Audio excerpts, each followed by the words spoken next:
जैसे नालायक मुझको बर्बाद करोगे। तुम लोगों के बाप दादाओं को भी मैंने लोहे के चने चबाए हैं। आज मैं अगर तुम लोगों जैसे लोगों की चलती ना मूवी माफिया, और तुम जैसे सड़े हुए सूडो जर्नलिस्ट की चलती, तो आज मैं इंडिया की टॉप एक्ट्रेस और हाईएस्ट पेड एक्ट्रेस नहीं होती। मैं तुम्हारे सामने हाथ जोड़ती हूँ और कह रही हूँ कि प्लीज़ मुझे बैन करो।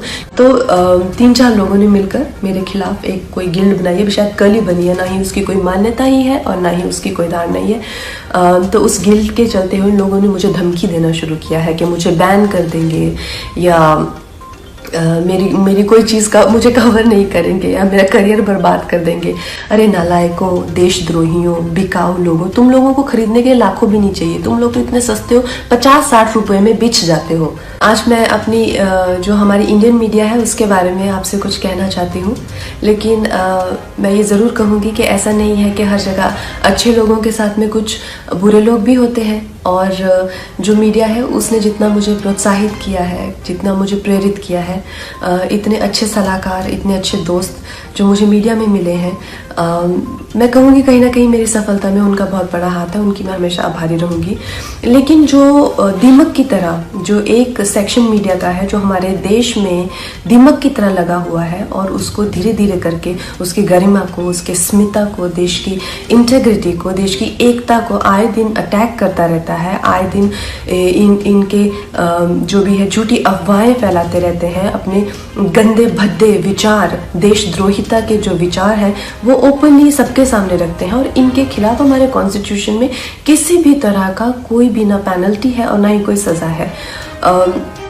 आप तो इस चीज़ से मुझे बहुत ही ज़्यादा ठेस लगी, और मैंने अपने आप में ही ये डिसाइड कर लिया कि ये जो दोगली मीडिया है, ये जो बिकाऊ मीडिया है, जो खुद को लिबरल कहती है, सेक्युलर कहती है, और कुछ नहीं है, 10वीं फेल भी नहीं है ये लोग सूडो लिबरल है, और ये लोग बिल्कुल भी सेक्युलर नहीं है। अगर ये सेक्युलर होते तो हमेशा धार्मिक चीज़ों को लेके देश की एकता पर हमेशा प्रहार नहीं करते। ऐसे ही एक चिंदी से जर्नलिस्ट को मैं 1-2 दिन पहले एक प्रेस कॉन्फ्रेंस में मिली, तो उसी की तरह बहुत सारे लोग हैं जो जितने भी हमारे जो सीरियस इश्यूज़ हैं, हमारे जो सीरियस कॉजेज़ हैं। वर्ल्ड एनवायरनमेंट में डे के दिन मैंने प्लास्टिक बैन को लेके एक कैंपेन किया था, जिसमें मैंने प्लास्टिक के खिलाफ ईशा योगा सेंटर के साथ में काफ़ी कुछ एक्टिविटीज़ की थी। इस जर्नलिस्ट को मैंने उसकी खिल्ली उड़ाते हुए देखा।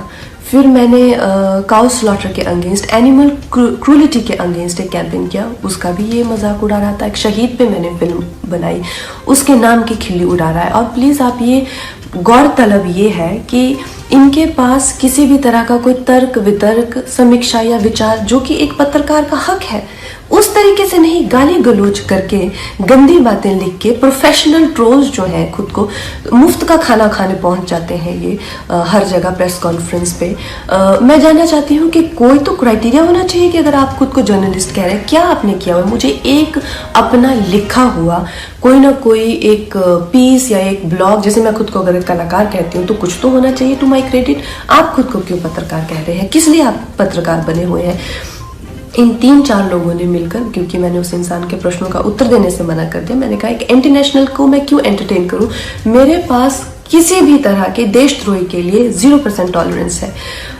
तो 3-4 लोगों ने मिलकर मेरे खिलाफ एक कोई गिल्ड बनाई है, शायद कल ही बनी है, ना ही उसकी कोई मान्यता ही है और ना ही उसकी कोई धारणा ही है। तो उस गिल्ड के चलते हुए लोगों ने मुझे धमकी देना शुरू किया है कि मुझे बैन कर देंगे, या मेरी कोई चीज़ का मुझे कवर नहीं करेंगे, या मेरा करियर बर्बाद कर देंगे। अरे नालायकों, देशद्रोहियों, बिकाऊ लोगों, तुम लोगों को खरीदने के लाखों भी नहीं चाहिए। तुम लोग तो इतने सस्ते हो, 50-60 रुपए में बिछ जाते हो। जो अपनी देश के साथ गद्दारी करे, अपनी ही थाली में जिसमें खाते हैं उसी में छेद करते हैं, क्योंकि मैं नहीं चाहती कि मेरी वजह से तुम लोगों के घर में चूल्हा जले। और इससे ज़्यादा बड़ा एहसान आप मुझ पर नहीं कर सकते कि आप मुझे बैन कीजिए। और जो भी मेरे भाई बहन इस देश के जो युवक युवतियाँ हैं जिन्होंने इन लोगों का बहिष्कार किया है, और जब मणिकर्णिका फिल्म भी आई थी और मूवी माफिया उसके अगेंस्ट पूरी गैंगअप हो गई थी, तो इन बच्चों ने इतने अच्छे तरह से हर दिन we stand with Manikarnika trend किया, उस फिल्म को बहुत सफल बनाया। फिल्म ने 150 करोड़ से ज़्यादा का बिजनेस किया, और इस चीज़ से मुझे इतना गर्व है अपने देशवासियों पर। आप लोगों के लिए जो हो पाया पाएगा उससे भी ज़्यादा करके दिखाएंगे। बहुत बहुत धन्यवाद।